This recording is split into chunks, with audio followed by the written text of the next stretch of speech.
Moisés operou grandes prodígios, alguns dos maiores milagres, maiores prodígios registrados na palavra de Deus, foi através de Moisés. E curiosamente, quase todos eles eram feitos por meio de um instrumento, a vara que Moisés carregava com ele. Estas varas, eu vou falar um pouco mais adiante sobre ela, mas até hoje seria uma vara comum, como a que hoje anda para quem vai fazer hike.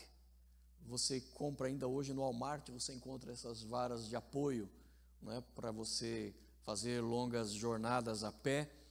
Era uma vara desse tipo que Moisés usou, e Deus formou uma conexão desde do primeiro momento em que Deus falou com Moisés, ali no Monte Horebe, ao longo de toda a operação de livramento que ele fez ali no Egito, e depois ao longo da jornada no Sinai, nos 40 anos que se seguiram. Deus sempre fez muitos milagres através de Moisés, mas quase todos eles sempre conectados com esta vara. Isso começou quando Moisés encontrou a Deus pela primeira vez no Monte Horebe, quando você deve lembrar da história, como pastor de ovelhas em que ele havia se tornado, apacentando as ovelhas do seu sogro Jetro, ali em Midian, longe do Egito.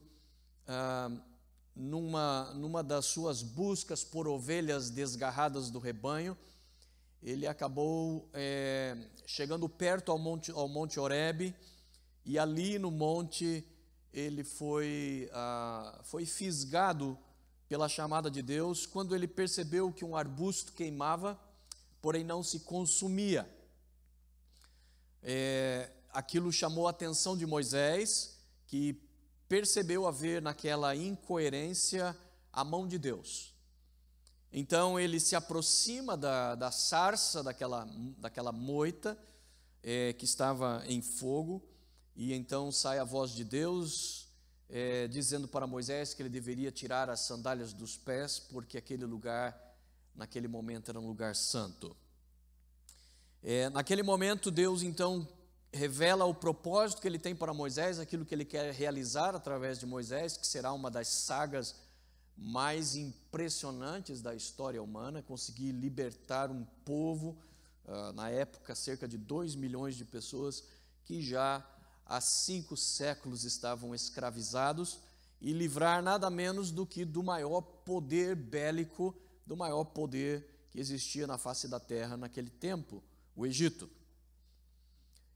Diante dessa circunstância, lembrando que Moisés estava em Midian, porque ele estava fugindo já há 40 anos, por ter matado um egípcio, ao tentar talvez pôr em execução o plano que Deus tinha para a vida dele. Embora ele tenha sido criado como egípcio, como filho da filha de Faraó, a Bíblia nos diz que a sua ama de leite acabou sendo sua própria mãe.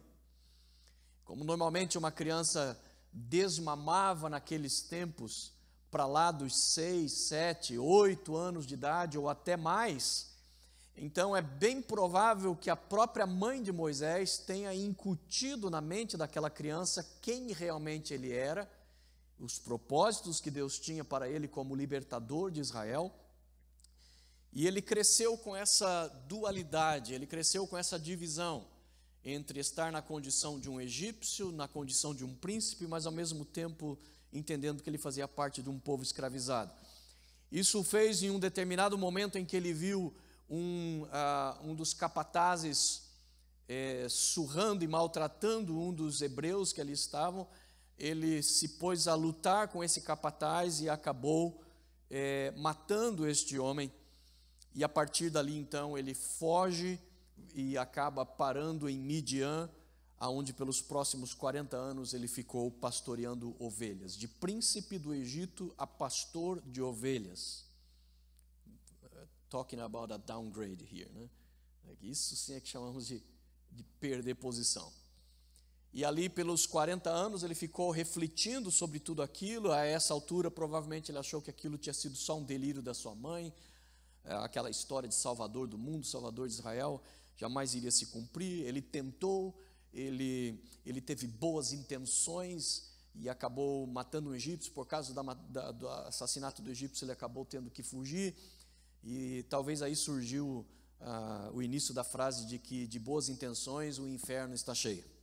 Ele descobriu que só boas intenções, só uma ideologia, ou seu próprio entendimento, sua própria capacidade, não são suficientes para realizar a obra de Deus. Então agora, 40 anos depois, diante da sarça ardente, quando ele escuta a voz de Deus, ele fica surpreso, arrepiado, está ouvindo a voz de Deus, está diante de ninguém menos do que o Criador do universo. Porém, quando ele percebe a intenção de Deus, que Deus está dizendo: tenho ouvido o clamor do meu povo e vou levantar entre eles agora um libertador. E adivinhe quem vai ser? Yes, you, Moisés, você é o libertador. Moisés tenta de todo jeito tirar o corpo fora, dizendo: não, Deus, esquece essa história.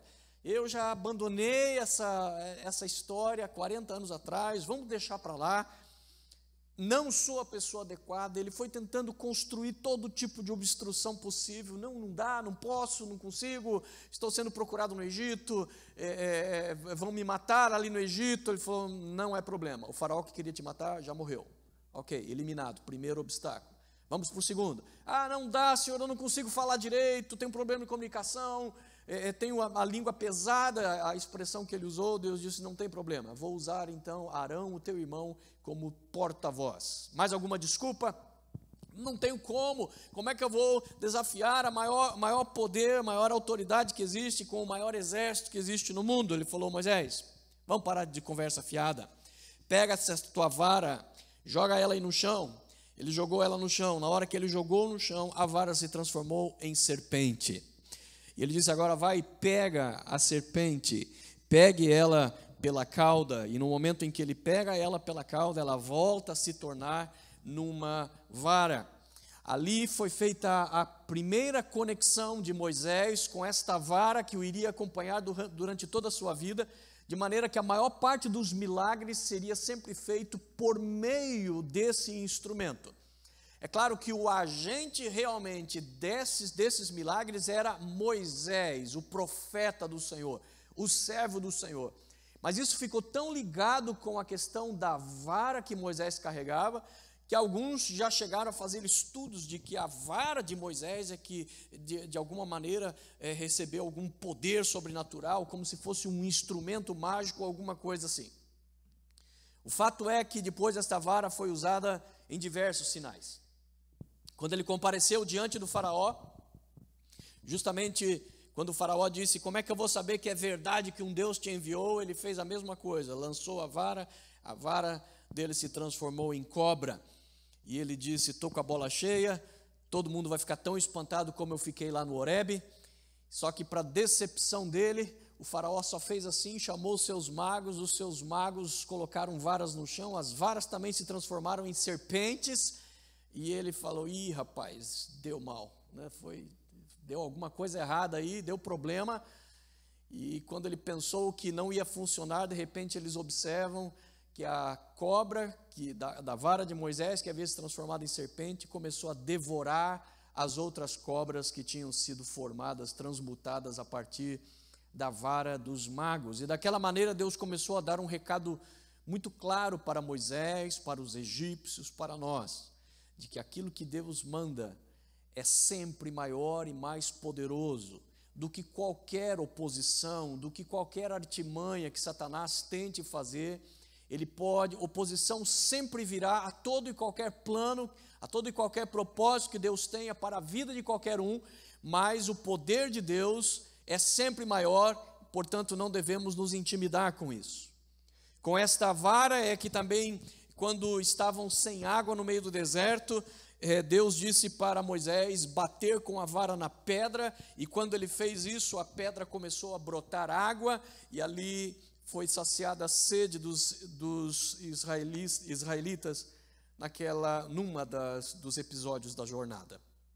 Também, num dos episódios no deserto, quando eles tiveram que enfrentar o exército dos amalequitas, um povo que sempre ao longo da história de Israel se opôs a eles e tentou bloqueá-los, tentou destruí-los. A Bíblia fala que Deus deu a instrução de que Moisés deveria subir numa parte alta, num monte, enquanto Josué liderava o exército lá embaixo no vale. E ele disse: suba no monte e levante a sua mão com a vara. E ele deveria manter a vara levantada, somente isso. E então foi-se percebendo que, enquanto a vara de Moisés mantinha-se levantada, o exército de Josué ia vencendo a batalha. À medida que Moisés ia cansando, uma batalha não se resolve em poucos minutos, são horas, às vezes dias. À medida que a batalha ia avançando, os braços iam cansando, iam descendo e descendo, e então percebia-se que lá no campo, Josué começava a perder a batalha. Para resolver esse problema, então, Ur e Caleb chegaram do lado de Moisés, fizeram ele assentar-se numa pedra, e os dois sentaram-se do lado dele, ficavam segurando a mão dele de pé, levantada, com a vara, para que assim fosse consumada a batalha. Portanto, esta vara foi usada para vários propósitos, do começo ao fim, na vida de Moisés. A vara tratava-se do instrumento do pastor. Você deve lembrar da menção disso no Salmo 23, quando Davi compara Deus à função de um pastor de ovelhas. Ele diz a Deus: o Senhor não somente me leva para os pastos verdejantes, não somente me leva para as águas tranquilas, mas também a tua vara e o teu cajado me consolam. Ou seja, ele atribui a Deus a comparação ali com a analogia com um pastor de ovelhas. E o pastor de ovelhas na Palestina, ele sempre tinha pelo menos esses dois instrumentos: a vara e o cajado. O cajado era uma vara bem mais longa, normalmente com 5, 6 metros de comprimento, ela é bem longa, e ela tinha aquela famosa curva na ponta, porque a função do cajado era resgatar. Quando uma ovelha caía num buraco, alguma coisa, ele literalmente usava o cajado como um gancho para colocar no peito ali, no corpo da ovelha, e então içá-la e tirá-la para fora do buraco. Por isso ela tinha que ser comprida e tinha que ter a curva. Mas o pastor também tinha a vara do pastor, que era o que nós em inglês chamaríamos de um pole. É um stick, mas teria que ser um stick grosso, então seria mais um pole, né? Na Bíblia diz um rod. Imagine uma madeira mais ou menos da grossura daquelas varas que a gente usa para colocar cortina na casa. Tem que ser uma vara suficiente para você se apoiar quando você está subindo, escalando, então você vai pôr o seu peso, ela não vai dobrar, não vai quebrar.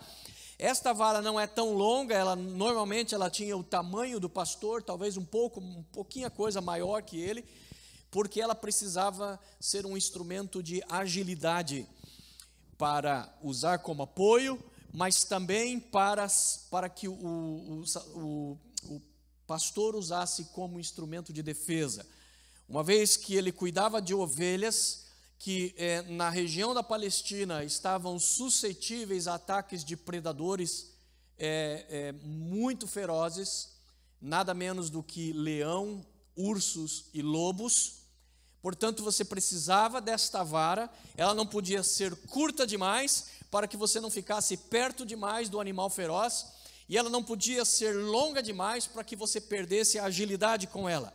Ela tinha que ser num tamanho suficiente para que você pudesse usar aquilo como um instrumento para bater no animal, espantá-lo, e assim esse instrumento que Moisés está carregando e que acaba se transformando, né, num ícone dos próprios milagres de Moisés, nada mais era do que um instrumento de pastor que ele havia se tornado.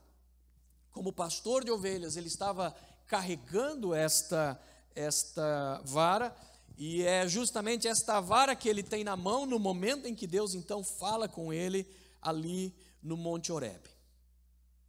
Agora, o que chama a atenção é que nos escritos de Moisés, lembrando que o próprio Moisés foi quem escreveu o Êxodo, Gênesis, Êxodo, Levítico e Deuteronômio, 2 vezes esta vara é chamada de vara de Deus.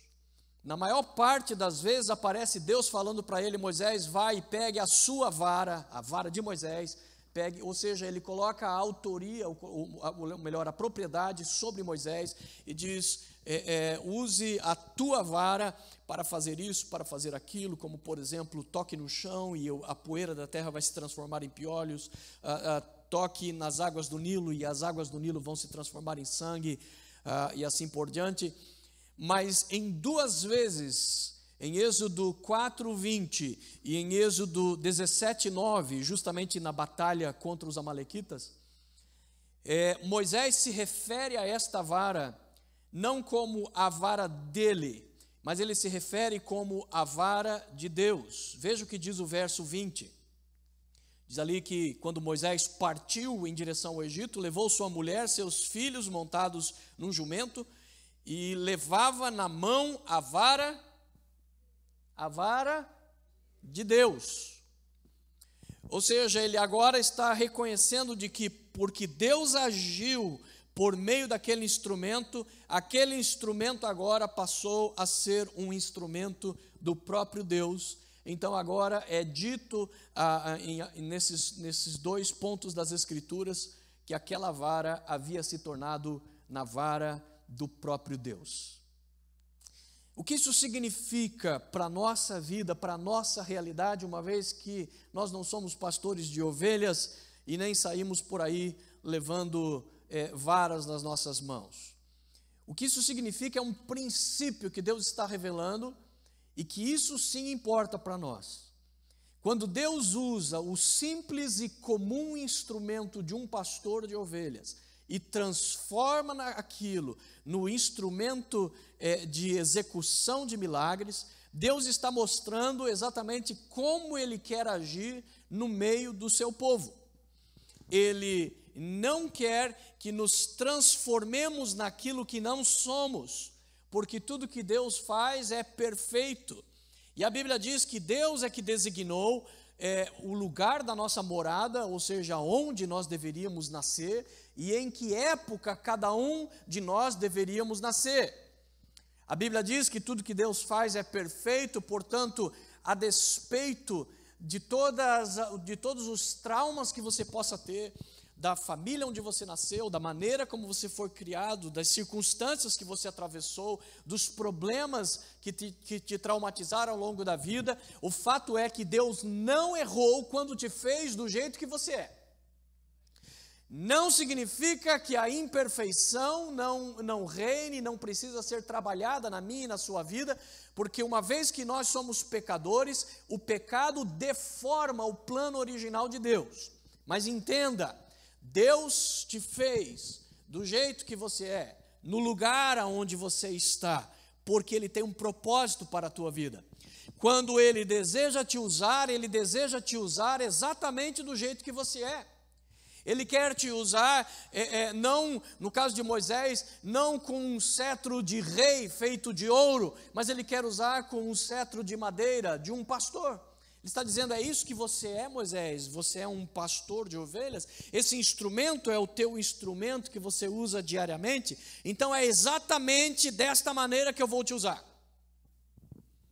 Eu vou te usar com todas as circunstâncias daquilo que aconteceu na tua vida, ou seja, eu vou usar os primeiros 40 anos da tua vida, de todo o treinamento militar, de todo o conhecimento geográfico, cartográfico que você teve como filho de uma rainha, para que, através disso, você conheça todos os caminhos do deserto, de todas as estratégias militares, para poder conduzir o meu povo, ou seja, tudo aquilo que ficou no esquecimento teu há 40 anos atrás, que você achou que tinha sido um desperdício e uma inutilidade, eu vou trazer à tona e vou usar para a minha glória.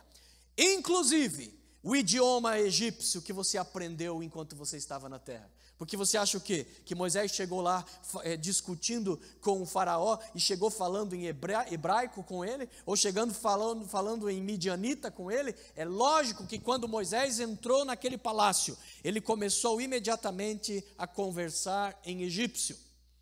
Ou seja, o egípcio que Moisés não falava já fazia 40 anos, de repente Deus está falando: eu vou usar tudo aquilo que eu coloquei como background da tua história, eu vou usar tudo aquilo para minha honra, para minha glória. E vou usar os outros 40 anos, aonde você viveu na região do Sinai, porque é para cá que eu vou trazer o meu povo, e o meu povo vai peregrinar por essas terras. De fato, quando Moisés resgatou Israel do Egito, a primeira coisa que Deus mandou fazer foi que eles descessem até a península do Sinai, chegassem até o Monte Horebe para ali ter um encontro com Deus. Ou seja, a mesma região em que Moisés tinha peregrinado, trabalhado, vivido, constituído família. Deus disse: aonde você está e com o treinamento que eu te dei, tudo isso eu vou usar para a minha glória. Inclusive a vara de pastor que você está usando, eu vou usá-la agora. Não mais para ovelhas, eu vou transformar agora num instrumento para resgatar vidas, para resgatar almas. Deus não quer nos transformar em seres especiais, diferentes daquilo que nós somos. Quando Deus nos visita e nos transforma, Ele restaura em nós o plano original. Ele remove a camada de pecado, a crosta de pecado que se formou em nós, para que venha de novo à tona o original que Deus criou, a versão original do Edilson, a versão original da Rita, a versão original da Jussara, porque quando Deus nos transforma por meio daquilo que nós chamamos na Bíblia de conversão, aquilo não é Deus nos transformando em outra pessoa, é Deus restaurando a pessoa que deveríamos ter sido, conforme o plano dele. Portanto, é isso que Deus quer fazer. Deus quer nos usar com a habilidade que temos, Deus quer nos usar com a história que temos para glorificar a Deus. E isso tudo está simbolizado na vara de Moisés, que passou a ser chamada de a vara de Deus, a vara do próprio Deus. Porque Deus agora vai usar aquilo que é de Moisés para os propósitos dele. E com isso, e assim fazendo, a vara de Moisés, de pastor, se transforma agora na vara do grande pastor que que Davi anunciou no Salmo 23. Em Juízes 6, 11 a 16, nós temos um outro exemplo similar a este. Abra lá comigo em Juízes 6, 11 a 16.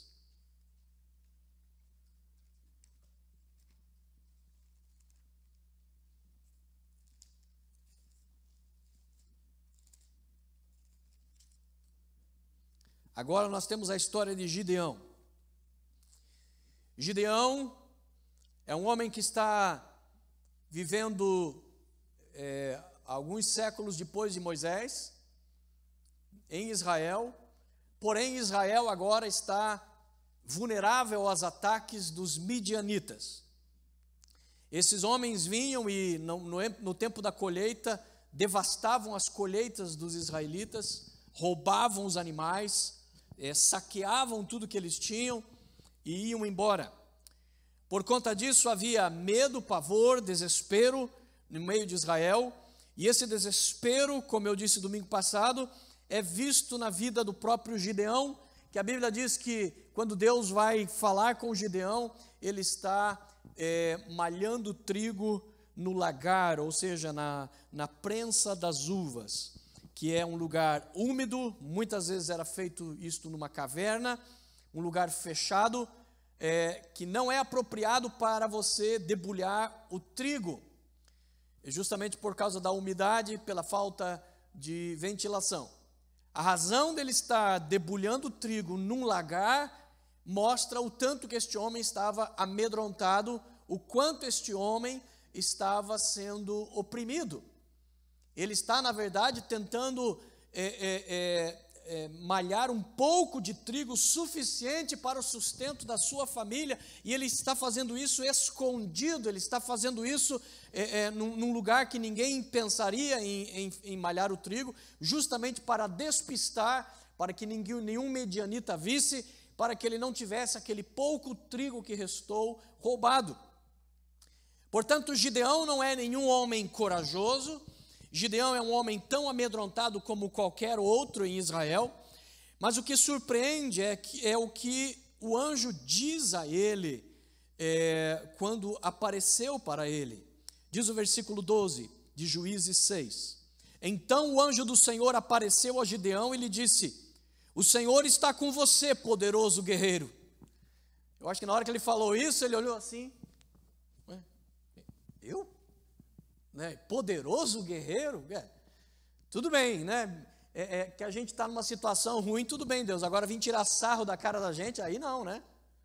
Vir ainda brincar com a miséria da gente, aí não, né? Eu estou aqui que eu sou só medo, e o Senhor me vem com essa história de poderoso guerreiro.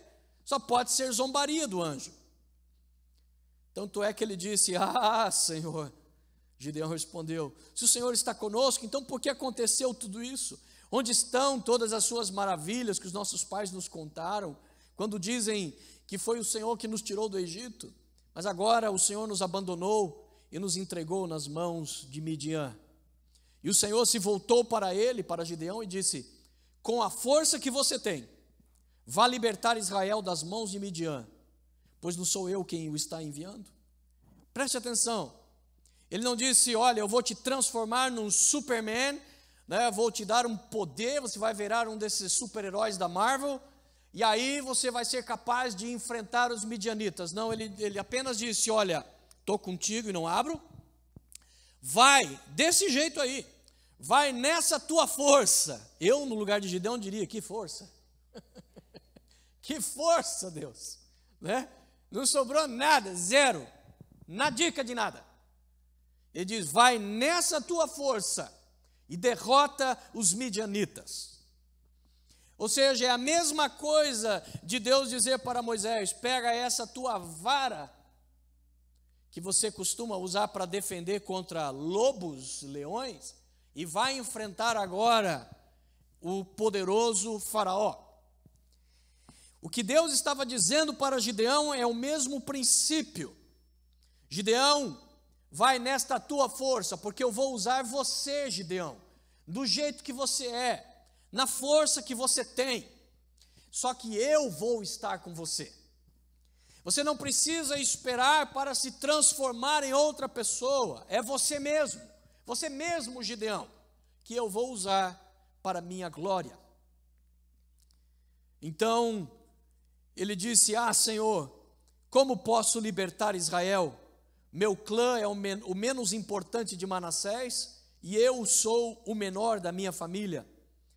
Eu estarei com você, respondeu o Senhor, e por causa disso você derrotará todos os midianitas, como se fossem um só homem. Ou seja, ele chama a Gideão e diz: Gideão, eu vou te usar do jeito que você é, na força que você tem agora, e com isso você vai vencer um exército inteiro.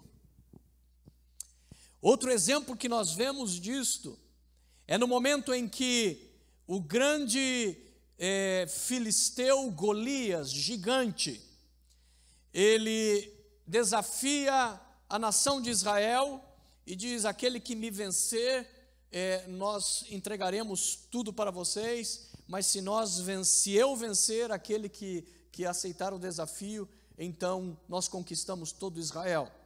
E aquele homem era poderoso, era um monstro, era um animal, era gigantesco, era guerreiro desde a sua mocidade. O homem era, além de enorme, fortíssimo, era fortissimamente armado. Ele tinha uma armadura que pesava 50 quilos. Isso é um saco de cimento no Brasil. Você não tem ideia do que é isso. Eu sei porque eu carreguei esse saco. E eu tinha 47 quilos. Então, teoricamente, era mais fácil o saco me levantar do que eu levantar o saco. é um peso absurdo. E isso era o que o cara carregava, isso era o que o cara vestia. Ele andava com um saco de cimento para lá e para cá, pendurado ali no corpo dele. A espada dele era gigante, tudo era gigantesco em Golias. E de repente um exército resolve ali esperar para ver quem vai aceitar o desafio. Ninguém aceita o desafio, todos sabemos a história. Aparece um adolescente, aparece Davi. A ideia deles imediatamente foi: vamos transformar Davi naquilo que ele não é. Ele não é um soldado, vamos então armá-lo. Então colocam a couraça de um soldado em Davi, dão a espada de um soldado para Davi, colocam um capacete de um homem adulto naquele adolescente. Então você pode imaginar que coisa mais esquisita que ficou. Mas o maior problema de tudo, além do desajuste de tamanho de um adolescente vestindo roupas de adulto, era o fato de que ele nunca tinha sido um guerreiro, ele nunca tinha sido um soldado. Não adiantava colocar uma espada na mão de Davi, porque ele ainda não sabia como manusear uma espada. Se tornaria um dos maiores guerreiros de Israel e o general das tropas de Israel. Manejaria aquela espada como ninguém, mas não ali. Ali, colocar uma espada na mão de Davi era colocar um instrumento estranho. Colocar uma couraça em Davi era fazer com que ele estivesse totalmente desconfortável. Era como se ele fosse um peixe fora d'água. Ele até tenta, mas depois, ridicularizado, provavelmente no tanto de risadas que viu gente rindo dele, ele falou: não, vamos parar com isso, rei, não vai funcionar. Tirou tudo aquilo, jogou a espada, falou: muito obrigado, agradeço, mas faz o seguinte: se Deus vai me usar como eu sou. E o instrumento que eu uso como pastor é o cajado, a vara, mas esses dois agora não vai funcionar contra um cara desse tamanho. Mas tem um outro instrumento que eu sempre uso e que eu me tornei um perito: a funda. A funda nada mais é do que uma tira de couro, que você dobra, e na dobra você coloca uma pedra. E então você gira, e no momento que você gira, aquilo começa a ganhar velocidade, e então você libera uma das pontas da funda, e aquela tira se abre, e a pedra ela é atirada, ela é lançada pela funda. Ele disse: eu vou enfrentar esse gigante com a funda, porque com a funda eu já espantei leão, com a funda eu já espantei lobo, eu já espantei urso. Então é com a funda que eu vou enfrentar este desafio. E ele vai então, porém ele não vai confiando no seu treinamento, ele não vai confiando na sua habilidade, porque no momento em que ele vai para confrontar o gigante, ele diz o seguinte: você vem a mim com espadas e com lanças, mas eu vou contra você em nome do Senhor dos Exércitos. Ou seja, ele entregou naquele momento a sua funda para Deus. E ele disse: Senhor, de alguma maneira use quem eu sou, use os meus instrumentos e as minhas habilidades para a tua glória. E aqui nós vemos o que Deus pode fazer com a minha e a sua habilidade. Ele não pede que nós nos transformemos em alguém que não somos. É tão comum nós vemos algumas pessoas frustradas na sua vida cristã, porque eles estão sempre se projetando sobre outras pessoas. Eu queria ser como aquela pessoa, queria ser como aquele pregador. É tão comum você ver ministros, você ver obreiros frustrados, porque eles estão sempre pensando em níveis de comparação com outros. Mas quando Deus te chamou para a obra que Ele tem na tua vida, Ele chamou você pelo teu nome. Portanto, Ele chamou você. Ele não chamou o Billy Graham para a obra que Ele tem para a sua vida. Ele chamou você pelo teu nome, porque Ele quer usar você do jeito que você é, com as habilidades que Ele te pôs na vida, na sua vida, e com as experiências da sua vida. É assim que Ele quer te usar. E no momento então que Davi se submete a Deus e oferece a Deus aquilo que ele é, não querendo ser nada além do que ele é, e apenas dizendo: Senhor, me use para a tua glória do jeito que eu sou. Já que os grandes valentes, já que o rei de Israel não teve coragem de enfrentar essa insolência deste homem que desafia o próprio Deus de Israel, eu vou me submeter a ti para desafiar esse rei. E olha o que acontece. A Bíblia diz, a funda ela era usada na guerra. Ela era um instrumento que qualquer moleque podia usar. É bom que você entenda que o ofício de um pastor de ovelhas é uma das coisas mais chatas que existem. É uma das coisas mais boring que existe. Porque é a mesma coisa o dia inteiro, dia após dia. É ir lá no curral, pegar as ovelhas, trazê-la para o pasto. Muitas vezes eles têm que ficar meses fora de casa, só encontrando pastos e acampando ao relento. E tudo que eles têm que fazer é só ficar olhando aquelas ovelhas estúpidas, e quando a ovelha já comeu tudo que tem para comer, ele então tem que ver onde que tem grama para aquelas ovelhas, e ele vai conduzindo. Além do mais, ele tem que ficar correndo atrás de uma ou outra ovelha que se perdeu. Esta é a parte emocionante na vida de um pastor. O resto do tempo, o pastor ficava lá tendo que compor musiquinha, tinha que ficar colocando latinha de Coca-Cola e ficar tentando derrubar com a funda para passar o tempo. E é provavelmente nisso que ele se tornou um especialista no uso da funda. Agora, a funda era um instrumento usado nas guerras em Israel, porque ela tinha o potencial não de matar um soldado, mas era possível nocautear, era possível deixar alguém tonto com uma pedrada bem colocada. Agora, preste atenção, não é isso que a Bíblia diz que aconteceu com Davi. O que a Bíblia diz é que quando aquela pedra foi lançada, ela atingiu exatamente na testa de Golias, aí é Davi. Aí é a habilidade, foram os anos de prática em cima da latinha de Coca-Cola. É Davi que olhou bem naquele testão e disse: não tem como errar, uma testa desse tamanho, né? Mirou bem na testa, aquilo ali é Davi, é a habilidade dele de acertar no alvo certinho. Agora, não o que aconteceu no impacto, porque a Bíblia diz que a pedra, ela encravou-se na testa de Golias. Isso significa que ela penetrou o skull, ela penetrou o crânio daquele homem. Não existe uma explicação para você dizer que uma funda manipulada por um homem conseguisse alcançar a força de um projétil, a força do que hoje nós chamaríamos de a bala de um revólver. Somente Deus, no caminho entre Davi e a testa do gigante, é que poderia enviar um anjo e dar velocidade suficiente para que aquela pedra se tornasse uma verdadeira bala de um rifle nas mãos de Davi. É isso que Deus quer fazer. Ele quer que você ponha à disposição dele a sua vida, a tua história, aquilo que você tem. E ele, no meio do caminho, vai potencializar aquilo e usar para a glória dele. Lembra quando Jesus disse para a multidão que estava lá no meio do deserto, e ele falou para os discípulos: olha, os discípulos chegaram para ele e disseram: Senhor, já está tarde, o sol já está se pondo, a gente está no meio do deserto, estamos longe, é preciso mandar esse pessoal embora, porque eles estão famintos, eles têm que conseguir chegar ainda com o dia claro nas suas cidades, para poder se alimentar. E Jesus disse: não, deem vocês de comer a eles. Percebeu o que Jesus está dizendo? Deem vocês de comer a eles. O que ele está dizendo?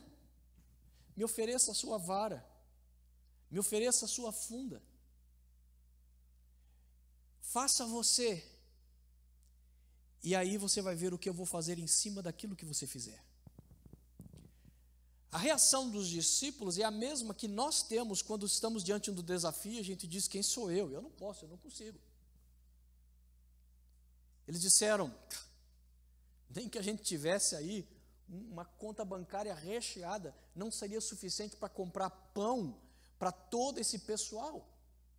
Além do mais, não tem aonde comprar pão, Jesus, nós estamos no meio do deserto.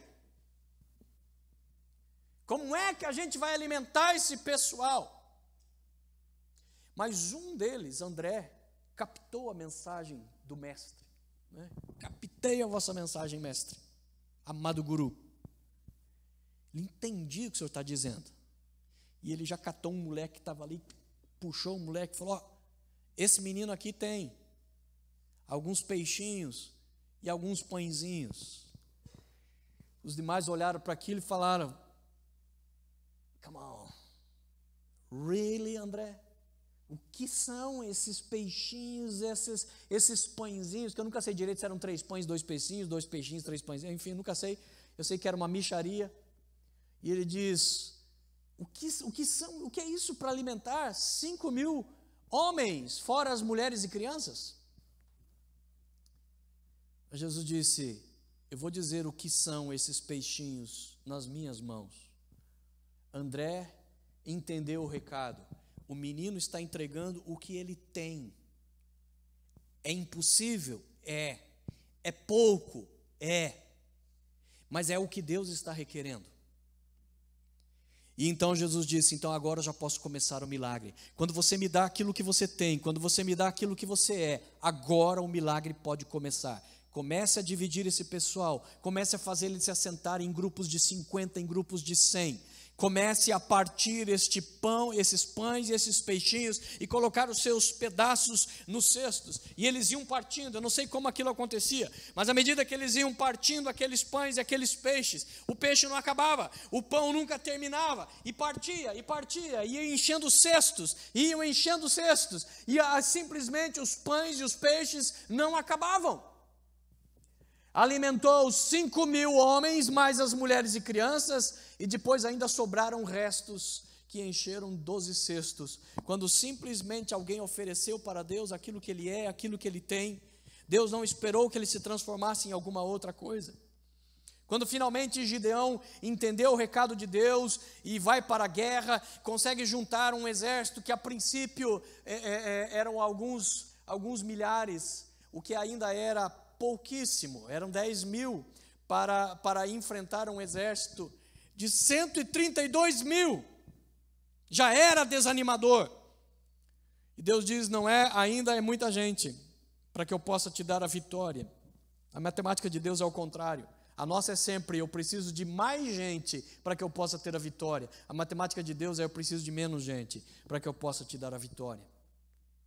Finalmente ele termina com um grupinho de 300 malucos. E finalmente eles sobem lá na montanha, o exército dos midianitas está lá embaixo acampado, 132.000, todo mundo querendo destruir, matar, assassinar, fazer em pedacinhos algum judeu. E de repente 300 malucos estão em cima de um monte se oferecendo para Deus com aquilo que eles são. Nenhum deles era guerreiro, nenhum deles tinha treinamento militar. Eles foram ali para guerrear em nome do Senhor dos Exércitos. E eles então seguiram a instrução de Deus, e a instrução de Deus dizia exatamente que eles deveriam colocar uma tocha em cima dentro de um jarro. Mais tarde vamos pregar sobre isso e mostrar o impacto que isso teve. Mas finalmente, depois de fazer isso, quando eles fossem iniciar a guerra, eles deveriam gritar e dizer: pela espada do Senhor e pela espada de Gideão. Esse era o grito de guerra daqueles homens. Preste atenção. Mas qual é a espada do Senhor? A espada do Senhor era nada menos do que a espada de Gideão. Portanto, assim como Moisés tinha a sua vara, e a vara era de Moisés, mas a vara também era a vara de Deus, a espada de Gideão, naquele momento, havia se tornado na espada do próprio Deus. O plano de Deus envolve nossos talentos, não se limita só a eles, porque Deus, Ele quer nos levar a desafios de coisas que nunca imaginávamos que seríamos capazes de fazer, como Gideão, que nunca tinha sido um guerreiro, e Deus o transformou naquela noite num dos mais poderosos guerreiros. Mas preste atenção, para que possamos experimentar uma transformação e alcançar talentos que não temos, é preciso oferecer para Deus os talentos que nós temos. É exatamente isso que está impregnado na parábola dos talentos que Jesus contou. Porque ele deu, a Bíblia diz, o Senhor distribuiu os talentos para cada servo de acordo com a capacidade de cada um, diz a Bíblia. Jesus disse, por isso ele deu 5 talentos para um, deu 2 talentos para outro e 1 talento para o outro. Quem tinha 5 tinha capacidade de lidar com 5, porque a Bíblia diz que foi dado conforme a sua capacidade. Quem recebeu 2 tinha condições de trabalhar 2, não 5, porque a Bíblia diz que o Senhor havia entregado os talentos de acordo com a sua capacidade. Mas quem recebeu 1 talento tinha condições de lidar, de administrar 1 talento. Por quê? Porque Jesus disse que os talentos foram dados conforme a capacidade de cada um. O problema é que quem recebeu 1 talento preferiu esconder o talento, enterrar, ao invés de oferecê-lo ao serviço do seu Senhor. E por isso ele foi censurado na parábola. Por isso a censura é uma coisa que parece extravagante, porque na hora que ele vai prestar contas, o Senhor diz assim: servo mau e fiel, você poderia ter usado o talento que eu te dei, mas você enterrou. Por isso, seja lançado fora nas trevas exteriores. Falo, nossa, que punição terrível. Para que mandar o cara para as trevas? Para que levar o cara para o inferno? Só porque o cara teve medo de trabalhar o talento. O que Jesus está dizendo é exatamente isso, porque ele falhou na essência daquilo que é um servo nas mãos de Deus. A essência é você confiar no Senhor e entregar aquilo que você tem. E entregar ao serviço do Senhor e dizer: Senhor, do jeito que eu estou, como eu vou fazer a obra do Senhor.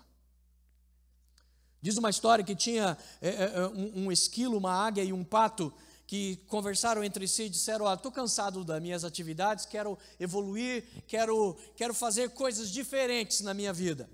E então resolveram cada um tentar usar as habilidades do outro. O esquilo já de cara se jogou de um barranco bem alto para tentar voar que nem a águia e se arrebentou todo lá embaixo.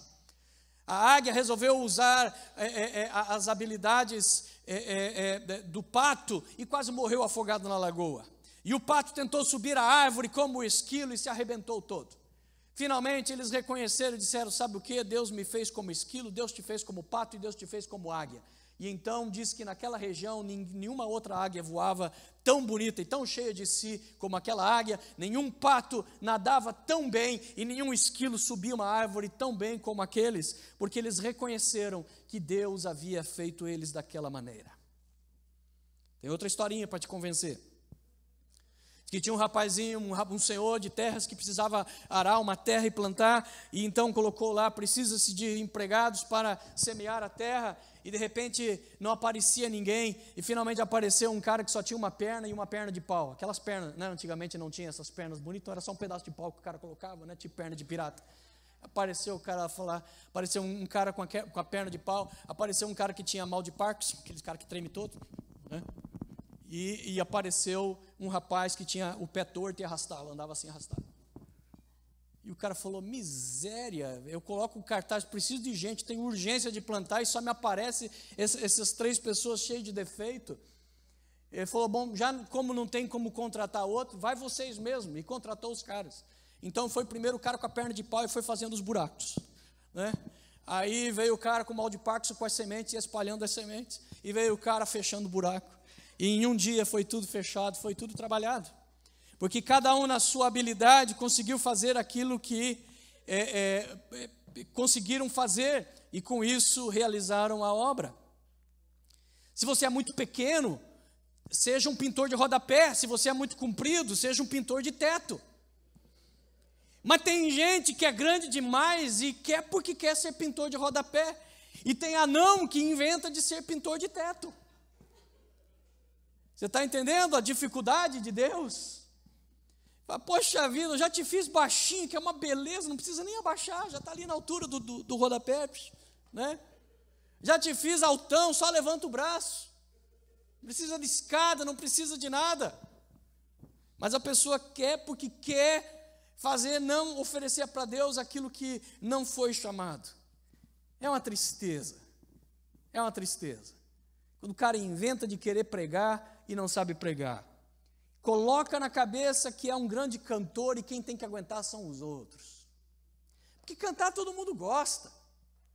No banheiro, cante à vontade. No carro, desde que a tua mulher te permita, cante. Solte os pulmões.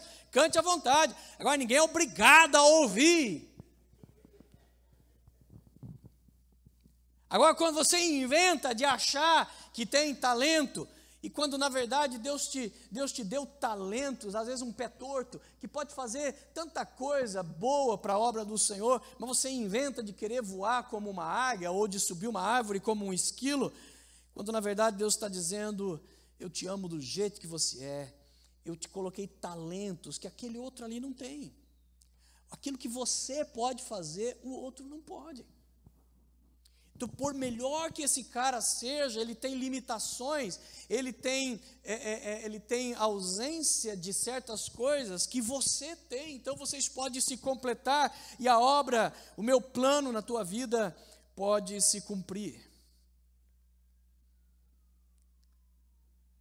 É preciso entender, amados, quando eu digo que Deus quer usar você do jeito que você é e o seu talento, entretanto, é bom entender que a nossa força e a nossa inteligência humanas são inúteis contra a força com que lutamos. Nós lutamos com forças extremamente poderosas e de natureza espiritual. De nada adianta intelecto contra o diabo, porque ele é um anjo caído, o intelecto dele nos vence. Ele vence um Einstein em qualquer disputa matemática ou de física, porque ele é extremamente inteligente, extremamente poderoso, é um anjo, um único anjo, diz a Bíblia, que apareceu em Israel quando Davi pecou, e um único anjo numa noite matou 75 mil pessoas. Esse é o poder de um só anjo. Como é que você vai lidar com demônios que são anjos decaídos? Como é que nós vamos realmente prevalecer? Você acha que inteligência consegue resolver questões espirituais? Amados, nós precisamos usar aquilo que temos, mas é preciso entender que não é pela nossa força, nem por forçar as coisas, mas é pelo meu espírito, diz o Senhor. É preciso entender que maldito é o homem que confia em si mesmo, maldito é o homem que confia em sua própria força. Agora, a essa altura você está dizendo, agora eu já não entendi nada, agora o pastor já está despregando tudo que ele pregou até aqui. Porque ele falou primeiro para eu apresentar o que eu sou, ser quem eu sou, entregar para Deus, ir nessa minha força, e agora ele está dizendo que eu não posso confiar em mim mesmo, que as coisas não são por força. Não, o que eu estou dizendo é que 2 pães e 3 peixinhos, ou whatever, seria impossível alimentar 5 mil pessoas. Mas a partir da entrega daqueles pães e daqueles peixinhos, com o milagre de Jesus sobre aquilo foi multiplicado. Da mesma maneira, Deus sabe que pela nossa própria força, pela nossa própria resistência, nós não podemos fazer a obra do Senhor, nem crentes conseguimos ser. O salmista no Salmo 119 orou e disse, Senhor, sustenta-me para que eu consiga cumprir a tua palavra. Ou seja, ele está reconhecendo, se o Senhor não me segurar bem forte, se o Senhor não me manter na sua presença, eu não tenho habilidade, força, espiritualidade suficiente para me manter na presença do Senhor. O escritor de um hino disse, com tua mão, Senhor, segura bem a minha, pois eu tão fraco sou, e por isso não me atrevo a dar nenhum só passo sem teu amparo, ó bom Senhor. Porque sem a mão de Deus, sem o poder de Deus sobre quem nós somos e sobre as nossas habilidades, nós nunca conseguiremos nada. Por isso a pessoa que passa a confiar no seu talento, eu nasci com uma voz maravilhosa, deixa que eu canto, deixa que eu dou um jeito. Eu tenho um jeito de comunicação, deixa que eu prego, pode deixar, não precisa se preocupar. São infrutíferos no reino de Deus.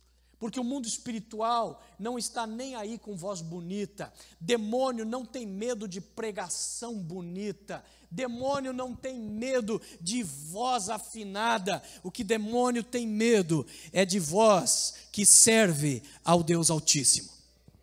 Aí ele tem medo. É aquilo que a Bíblia chama de unção.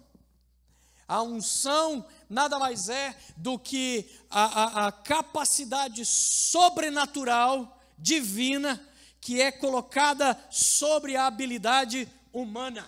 Isto é a unção.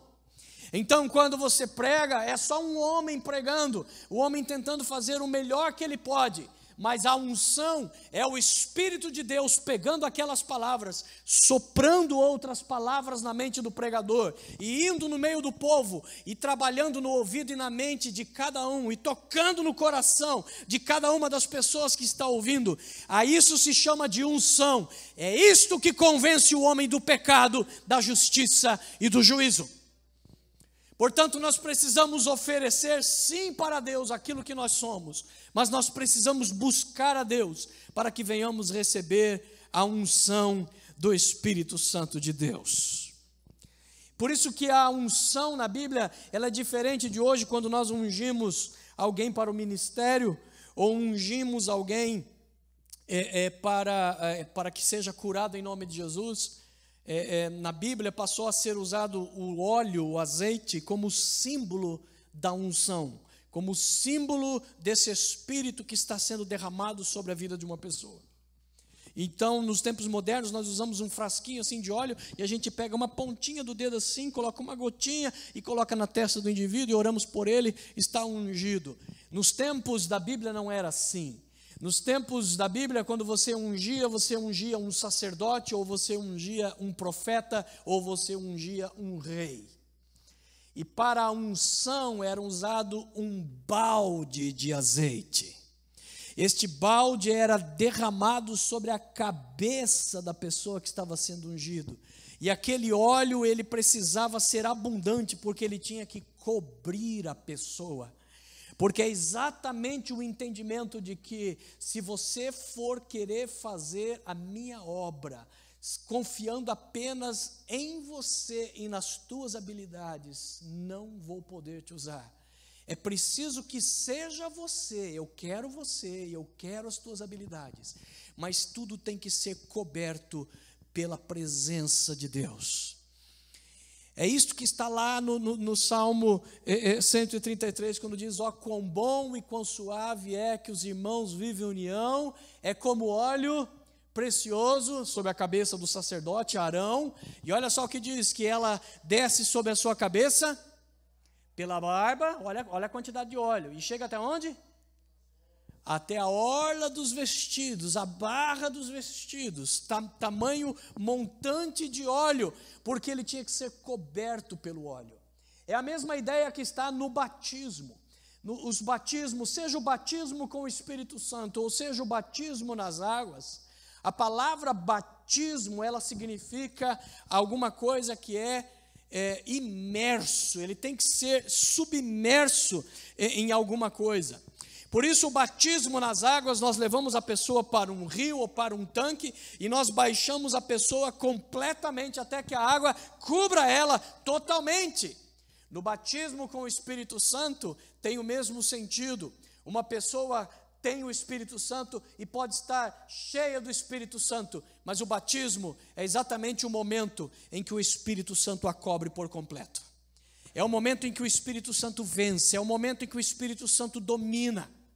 É a diferença entre um copo que está numa pia e está sendo cheio de água, e a diferença entre o copo que vazou e a água transbordou e a pia se encheu. Agora já não é mais o copo que tem a água, é a água que tem o copo. O copo agora está cheio da água, transbordado pela água, está surrounded pela água, ele está completamente rodeado, tomado pela água. É esta a ideia do batismo, é esta a ideia da unção. Deus quer você, sim, você. Ele não quer que você diga: eu não sou capaz, capaz, Deus diz, sim, você é, porque eu te fiz do jeito que você é. O talento que eu coloquei porque eu sabia que você era capaz de realizar. Ofereça seus peixinhos, ofereça a sua vara para Deus, ofereça a sua vida para Deus. E então busque ao Senhor e dependa do Senhor e deixe o Espírito Santo de Deus cobrir a tua vida e você experimentará o milagre de Deus na sua vida. Amém? Um exemplo disso que nós vemos é no tabernáculo. O tabernáculo representava os limites e a normatização do relacionamento com Deus. Ou seja, o pecador que quisesse se relacionar com Deus tinha que se relacionar dentro do plano que Deus fez através do tabernáculo. Você não podia sacrificar ou buscar a Deus em qualquer outro lugar, tinha que ser no tabernáculo. Então você precisava entrar pela porta do tabernáculo. No tabernáculo você tinha que oferecer um sacrifício, ou seja, você tinha que reconhecer os seus pecados, tinha que reconhecer que isso precisava ser entregue para Deus. Mas depois o sacerdote ele entrava no tabernáculo propriamente dito, que era a tenda. E ali dentro havia 2 compartimentos. E dentro desses compartimentos haviam vários móveis, furnitures. Havia a mesa dos pães. A mesa dos pães era feita de ouro puro. Tinha ali o altar de incenso, feita de ouro puro. Tinha o candelabro do lado esquerdo, feito de ouro puro. Sabe por que era feito de ouro essas peças? Porque o ouro na Bíblia representa a natureza de Deus.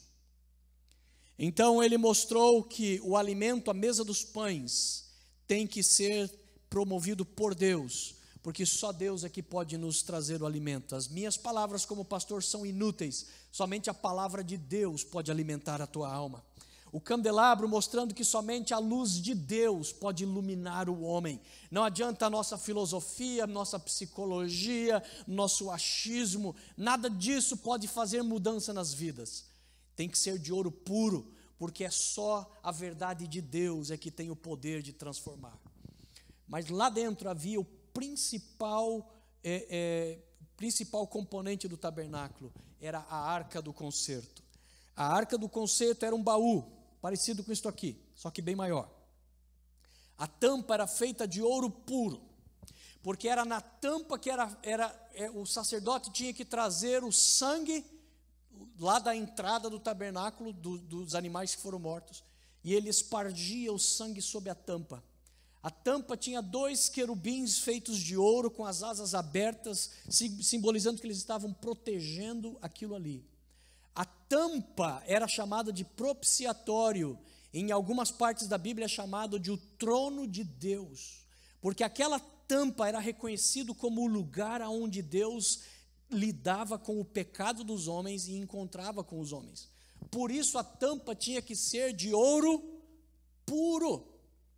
Ouro puro, porque só Deus pôde oferecer o sacrifício perfeito para lidar com os nossos pecados.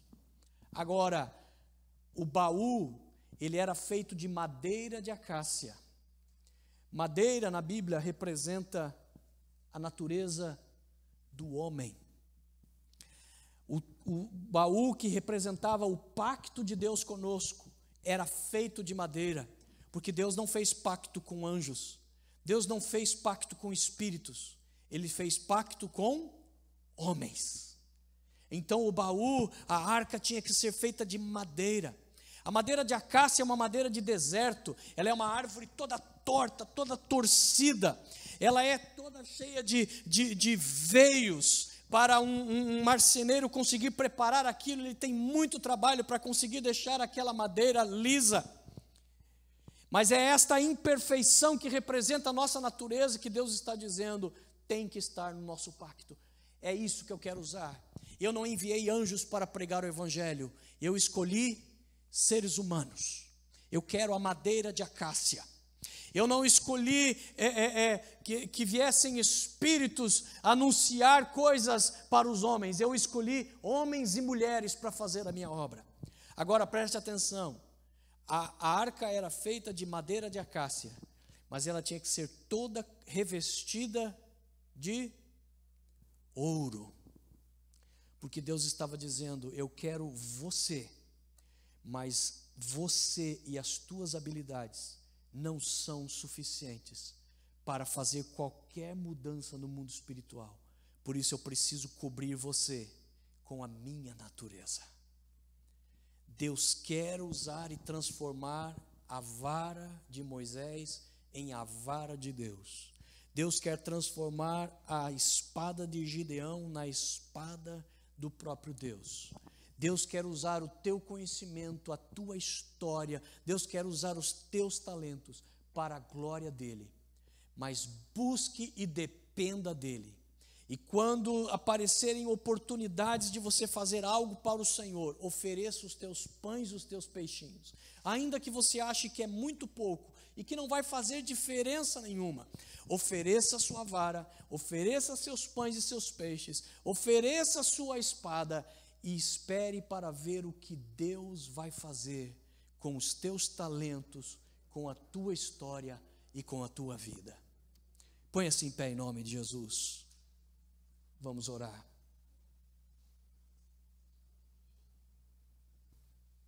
Deus quer usar a tua vida.